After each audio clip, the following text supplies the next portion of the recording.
Memorias del futuro. Libro 1. Novums. La semilla. Capítulo N. Episodio 1. Tíbet. 2114. Ai Tien vivió desde su nacimiento en un monasterio tibetano, cuya construcción databa del siglo XIX. Quizás para muchos tibetanos formar parte de esta élite religiosa era un verdadero privilegio que muy pocos se daban. Además, por obviedad, solo era privilegio de unos cuantos elegidos. Sin embargo, para Ai Tien fue casual y además, él tenía algo que lo superaba a todos con creces: una enorme capacidad de concentración mental, una quietud y calma y además una inteligencia lógico-matemática fuera de todo orden. Rondaba los 24 años. Cualquiera podría decir, bueno, eso le podría dar las claves del éxito y las llaves del mundo. Sin embargo, no era así. De hecho, era todo lo contrario. Ai Tien era rechazado por todo el mundo. Su aspecto daba miedo. Su talla era grande, larguirucho y fuerte. Su tez blanca era contrastante con la de un tibetano normal. Sin embargo, lo que realmente relucía era su cráneo. Una fuerte y grande caja craneal refulgía de su groseramente grueso cuello. Ser completamente calvo no era raro, dado que era común en los monjes tibetanos. Sin embargo, su cráneo daba aspecto raro y alienígena. Alargado hacia atrás y alto en su parte occipital, causaba horrores en la población común. Ai Tien fue hijo único. Sin embargo, nunca conoció a su papá, y su mamá murió cuando él nació. Su vida fue un calvario. De no ser por la disciplina y meditación que le mantenían ocupada su mente, desde que tuvo uso de razón, siempre quiso morir. Ai Tien nació con malformaciones que los vecinos achacaban a maldiciones genéticas de la familia de su madre, por lo que vivían asqueándolo, aborreciéndolo. La madre de Ai Tien, una noble y muy bella mujer, tuvo lazos emocionales con un gitano austriaco de raíces judías, quien la enamoró en épocas pasadas. Ese amor fugaz y extraoficial dio por resultado a Ai Tien. Por obvias razones, la madre de Ai Tien no era tomada en serio por la sociedad local y era considerada infestada, a pesar de su esplendorosa belleza. Hoy, a sus 24 años, recordaba que su infancia fue lamentablemente muy infeliz. Fue quizás por eso que maduró rápido, muy rápidamente.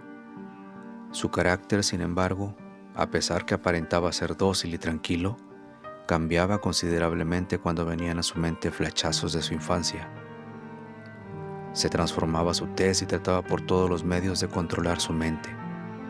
En el interior de su cerebro se suscitaba una seria transformación. Las venas de su cuello se hinchaban y en su cráneo sentía una enorme opresión. Se sentía un campo de calor y fuerza extraña alrededor de su cráneo, quizás provocado por un intenso campo eléctrico dentro del mismo, lo cual a su vez provocaba, si él lo quería, un intenso campo magnético. Y todo eso era algo de lo que él no podía tener el control total. Lo habían entregado a la congregación tibetana hacía 24 años ya. Siempre fue muy disciplinado, estudioso, culto y serio con sus roles dentro de la organización. Sin embargo, muy dentro de sí mismo surgía un cierto resentimiento que inundaba sus pensamientos de vez en vez, quizás debido al trauma de su infancia. Esto provocaba que no tuviera la suficiente paz y serenidad al momento de tomar decisiones críticas o duras. Incluso muchas veces esos detalles le traían dificultades, dado que, debido a sus explosiones de euforia, crisis emocional o sentimientos fuertes de golpe, se suscitaban fenómenos físicos alrededor de la persona de Ai Tien causando miedo y confusión a los monjes. Ahí Tien contaba con un entrañable amigo dentro de la congregación. Se trataba del monje Suahai, a quien Ahí Tien le llamaba maestro. Esto era solo como respeto y admiración, dado que Tsuhai solo era un monje, no un maestro. Eran comunes las veces que Tsuhai tenía que platicar y calmar al chico Tien. Apreciaba con cariño y respeto esas charlas al atardecer. Maestro, ¿por qué la Madre Tierra me castiga de esta manera? ¿Cómo? ¿De qué manera, Ai? ¿Acaso no está contento tu espíritu en el templo? ¿Qué te acongoja? No lo sé, maestro. Me siento confundido y enojado todo el tiempo. Para colmo, mi reflejo en el agua no me agrada. Es obsceno, monstruoso, insultante. Ahí, la belleza no la evalúa una mirada. Lo normal siempre es relativo. Lo importante es el fin. El camino solo es interesante. Tú vives porque tienes un objetivo y debes cumplirlo. Los detalles de tu vida solo son anecdóticos. Debes apreciar la belleza de tu camino y enfrentar los obstáculos. Una piedra en él solo podría ser una de muchas en el camino, las cuales debes sortear con sabiduría. La calma y paciencia son las mejores armas. Recuerda que una gota de agua puede ser inofensiva, pero una gota constante y paciente hace monumentos o rompe la más dura piedra. Sí, pero aún así, eso no me dará la calma que necesitaré cuando olvide que soy anormal, cuando sienta ira, cuando no pueda contenerme. Tengo miedo, pues no quiero hacer daño a nadie. El miedo no es un buen consejero, aunque es natural y es útil, pero es importante mitigarlo. Para esto, debes traer a tu mente el mejor momento de tu vida, anteponer los bellos recuerdos antes que tu ira, e imaginar que puedes sumar actos para lograr mejorar tu entorno. Existe la gratitud y los hombres y mujeres de buena voluntad suelen darla. Vivir pensando que sembraste una buena semilla te dará fuerza y vigor para seguir viviendo con la añoranza de cosechar un buen fruto futuro y disfrutar de su dulzura. Así, cuando sientas el fresco de la sombra de ese árbol y el dulce néctar de su fruto, recordarás con añoranza el momento cuando sembraste esa semilla y dirás: trabajo terminado. No debo más nada. Más aún, si notas el nido de un pajarillo en sus ramas, verás que más allá del fruto que dejaste, has ayudado a crear vida, y ahí estará tu aporte a nuestra Madre Tierra, y por ende tu premio. La filosofía del saldo débito hacia la vida es una tesis del karma. Tienes lo que haces y tienes lo que te mereces. Esa mañana cayó la gota que derramó el vaso. A lo alto de aquel terreno montañoso y agreste se encumbraba el templo que utilizaban los monjes budistas para orar y meditar. Ahí Tien se había levantado aún más temprano para caminar hacia el monte. Los rayos del sol apenas iluminaban la ladera abajo. A Ahí Tien le gustaban sobremanera el té de menta y, regularmente, bajaba al monte a buscar y cortar la menta que se daba natural bajando la colina. Un pastor de ovejas, con sus ovejas, mantenía su rebaño pastando muy cerca de la ubicación del joven aprendiz de monje, y éste, concentrado en la búsqueda de la hierba olorosa, no lo vio. Pero el pastor sí lo vio, y con miedo inicial, debido a la forma extraña de la cabeza del monje, corrió a decirle a su hermano mayor, quien estaba muy cerca, y ambos hermanos regresaron al lugar donde estaba Ahí Tien. Suele decirse que el temor a lo desconocido y la ignorancia son malas mezclas, provocan una autodefensa a veces intolerante y ofensiva. Los muchachos no se dieron cuenta, por la distracción, que un cordero de su rebaño estaba resbalando al acantilado, cayendo al vacío. Cuando caía, el cachorro exclamó un fuerte balido que atrajo rápidamente la atención de Ahí, por lo que al voltear y observar la triste suerte del cordero, ahí deseó frenar su caída, por lo que extendió su mano y el cordero flotó en el aire y se posó lentamente al lado del rebaño.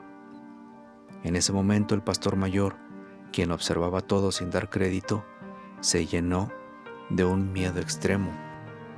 Tenía un arco que sacó y por miedo apuntó hacia Aitien. Fueron segundos eternos. El clima era fresco, pero el pastor sudaba y temblaba de miedo. Su instinto le ordenaba soltar la flecha y protegerse y proteger a su hermano y a su rebaño. Pero una voz interior le decía que esperara, que quizás no era para tanto, que quizás la criatura que tenía al frente solo era un monje despistado, con un gran turbante por la forma de su cabeza. La mente del pastor era un caos. Su cabeza remolineaba en cuestionamientos y dudas y miedos. Sin embargo, el pastor, al voltear hacia el rebaño, observó que una oveja accidentalmente empujaba a su hermano hacia el acantilado. Entonces, el pastor mayor, en el mar de confusiones de su mente, soltó la flecha y el proyectil voló y rozó el hombro de Ai, rasgándole la piel, quien se dolió enormidades. El hermano, al voltear hacia su rebaño y notar y supervisar que su hermano ya estaba seguro, golpeó un par de ovejas con su arco y a la vez le dio un coscorrón al hermano menor por su descuido. Ahí, al momento de ver esta escena, le trajo un sentimiento de coraje. Esto y el dolor de la cortadura le provocó una ira enorme y deseó recriminar al pastor mayor. Ahí extendió su mano y con ella hizo una mímica de sujeción. Acto seguido, el pastor mayor sintió una fuerte opresión en su cuello y sintió asfixia, y comenzó a elevarse en el aire. La escena era dantesca y petrificante. Sin embargo, el pastor niño, presa del miedo y tomando valor de sus adentros, le lanzó una pequeña piedra y, al darle en la herida de ahí, éste reaccionó y soltó al pastor grande. El pastor grande cayó y junto a su hermano corrieron, presas de un enorme miedo, ladera abajo para avisar en el pueblo. Al poco rato, una multitud se arremolinó en el templo gritando y exigiendo la aprehensión de Aitien. Realmente no había motivo de castigo, pues los pastores no resultaron dañados. Sin embargo, como se dijo, el temor a lo desconocido crea caos mental. Aitien fue expulsado de la congregación tibetana con la intención de que fuera tratado médicamente. Sin embargo, él no creía tener problemas y decidió no regresar. Al salir de manera abrupta del templo, casi expulsado, y con un enojo muy superior a su control, lejos de ayudarle, amplificó su inquietud sobre su vida. Ahora, la calma que le había sumado su estancia en el templo prácticamente se había esfumado. Más bien, el odio que había llenado su corazón por su triste y violenta infancia sustituía, a tope, lo que había ganado y logrado en su estancia con los monjes.